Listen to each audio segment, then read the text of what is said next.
Саламатсыңарбы балдар. Бүгін біз силер менен кыргыз тили сабагында белгилүү инсандар жөнүндө сөз кылабыз. Грамматикалык темабыз жөнөкөй жана татаал этиштер. Бүгүн 7 айынын 24-тү. Сабагыбыздын максаты силер балдар жөнөкөй жана татаал этиштер жөнүндө билесиңер. Сабагыбыздын өнүктүрүүчүлүк максаты жөнөкөй жана татаал этиштерди ажырата аласыңар. Жана тарбия берүүчүлүк максаты мекенди сүйүүгө тарбияланасыңар. Келгиле балдар, сабагыбыздын башында өтүлгөн теманы кайталап кетебиз. Жөнөкөй жана татаал этиш. Жөнөкөй этиш бул бир гана сөздөн турган этиштер жөнөкөй этиш болуп саналат. Мисалы, отур, оку, иште.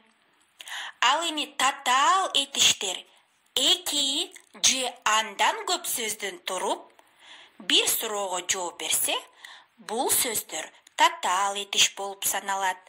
Мисалы, жазып жатат, чуркап келе жатат, окуп отурат. Келгиле балдар, силер менен азыр көнүгүүлөрдү аткарабыз. Китебиңердин 56 бетиндеги 23 көнүгүүнү карасаңар балдар, силер кандай ойлойсуңар? Бул иллюстрациялар кыргыз элинин кайсы чыгармасы боюнча тартылган? Туура таптыңар балдар. Манас эпосу боюнча тартылган.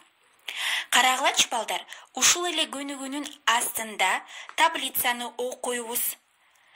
Манас эпосу уникалдуу чыгарма. Себеби эмне үчүн Манас эпосу уникалдуу чыгарма экен балдар?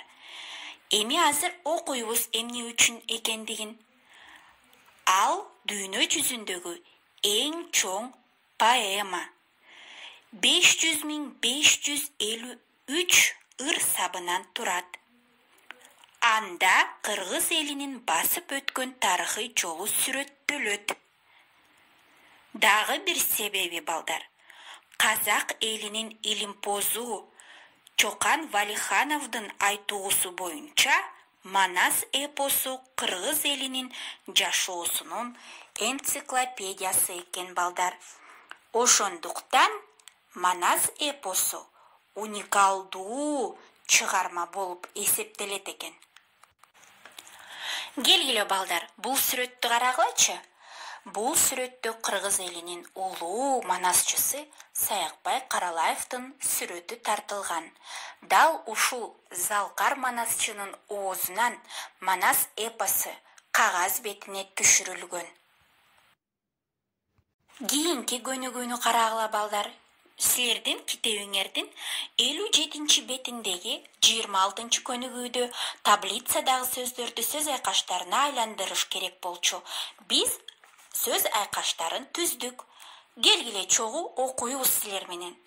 Залкар манасчы.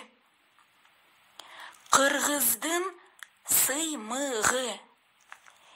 Элдик чыгарма. Ыр саптары. Бала кези. Манас эпосу.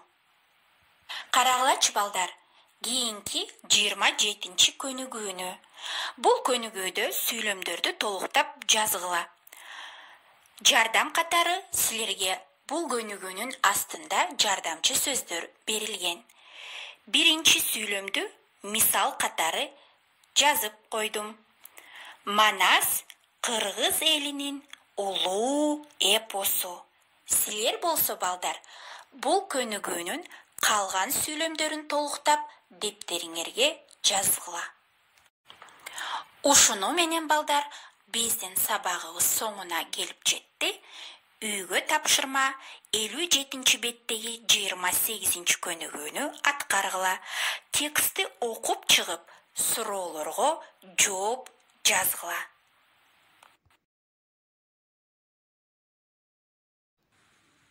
Саламатта калгыла балдар.